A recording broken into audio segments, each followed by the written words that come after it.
Hello, and welcome to a little brief presentation about the research process for your historical fiction writing project. So, you have read some articles to get an overview of the Holocaust.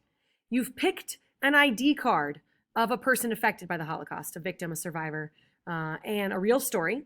And now you're at the stage where you need to learn more so that you could write a historical fiction story about them. So, I kind of randomly chose this lady here, Therese Spitz Katz. I don't know exactly how to pronounce her name, but we're going to go with what I can do. And here I have her ID card, okay? So I can see here she was a religious Jewish mother of 9.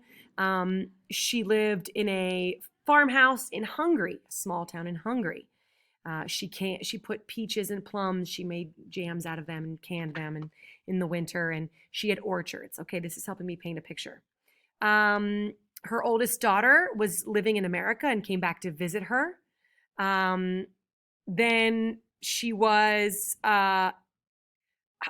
excuse me, Hungary was occupied by German forces, and she was eventually taken to Auschwitz. Okay, so I see these hyperlinks here in my ID card. I need to learn more about Hungary and life in Hungary to be able to write about my lady, this lady here, to write a story about her life. So I have a couple options. I could click here on occupied Hungary and Auschwitz, for example. And aha, so here I have an article, Hungary after the German occupation. Okay, so I'm going to browse this article and decide if this is a good fit for my research. Yeah, this might be helpful for me to know. I may want to write about her life after Hungary was invaded and taken over by the Nazis, what that was like for her. Maybe I want to write a scene from there. I'm not quite sure yet what I'm going to write, so I'm going to take some notes on this. So I'm going to get out my notebook, and I'm going to start taking notes on this article, okay? We'll talk more about the note-taking process in a second. I just want to give you the overview of the searching. Now, I also see up here, there's an article, Hungary before the German occupation. Maybe I want to focus on Hungary before the Germans arrived. I like that story from her life where her daughter says, let's see. Sadie comes with her parents every Friday when they take tourists around wagons. Sadie wants her parents to return to New York with her. On her trip over, she stopped in Hamburg, and she says she saw Nazis marching in the streets. She's afraid. Therese and Jacob told her not to worry. It all seems so far away. Okay, I like that. Maybe that's the scene I want to do. So again, I was in occupied Hungary, and then the article was here, Hungary before the German occupation. Okay, I love this great photo.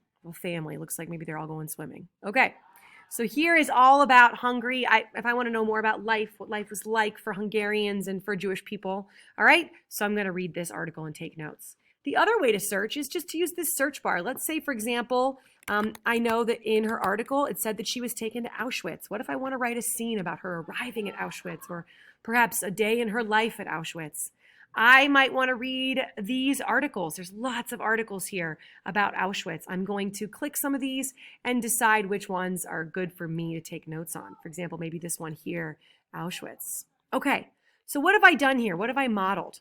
I have modeled for you what to do once you've picked your ID card, how to begin your research, your background research.